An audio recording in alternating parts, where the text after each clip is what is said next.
For today's video mga tol, magluluto lang tayo ng pritong isda at may masarap na sausawan. Tara, let's go! Yun.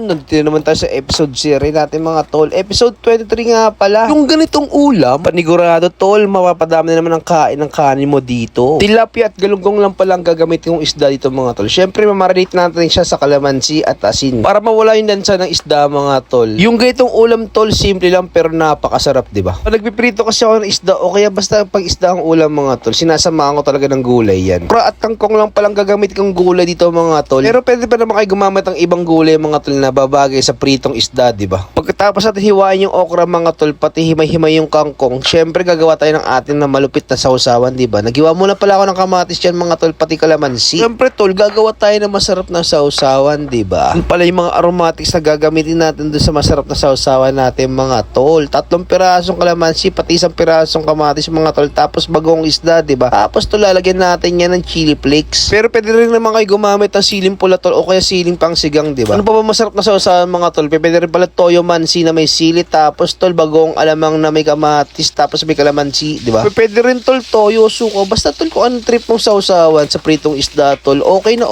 yan, diba? Naalala ko pa tol ng bata ko, pag ito yung ulam namin tuwing linggo mga tol, yung kompleto kami sa pagkainan. Yun yung mga masarap na moment sa buhay tol, kahit simpleng ulam lang tol, basta kompleto kayo kumakain ng pamilya mo, ayos na, diba? Naalala ko pa nga tol ng bata ko, pag nagluluto ng ganitong herbas ko, sinasama niya pa rin tinolang tahong, tinolang tulya, diba? Napakasolid nun tol, may sabaw ko na, tapos may pritong isda pa, tapos meron pang gulay tol, diba? Tapos yun tol, pinaghimay pa ako ng nanay ko nung, syempre kasi hindi pa ako marunong maghimay ng isda, nung pati nanidiri pa ako mawak na isda eh. Pero ngayon tol, syempre ako na naghihimay ng isda sa mga anak ko, diba? Yung mga gaitong ulam mga tol, yung parang nagpapaalala sa'yo nung kabataan mo, mga masasayang memories na kasama mo yung mga pamilya mo, diba? Yung tipong kompleto pa kayo lagi pag kumakain tuwing linggo. At syempre, pag umabot ka sa point ng video na to, paki-comment down below naman kung saan parte ng mundo, parte ng Pilipinas, para mabati naman kita sa mga next vlog ko, diba? Uy, natatakam naman si tropa, hindi naman pipigilan magkamay niyan, tapos meron pa masarap na sausawan, diba? Another dish na naman tayo. At syempre, pa nagustuhan mo ang video, don't forget to like and follow my page mga tol. Tapos ayan, tiki man time.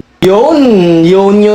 Tol, tikman tinuto kong pritong galunggong na may kangkong, okra, pati pritong tilapia, tol, diba?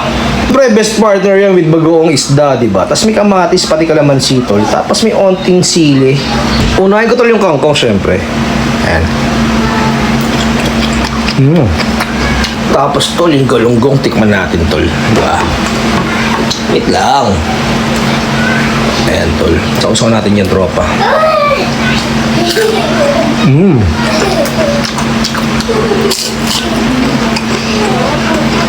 Basta yun tol, nyara!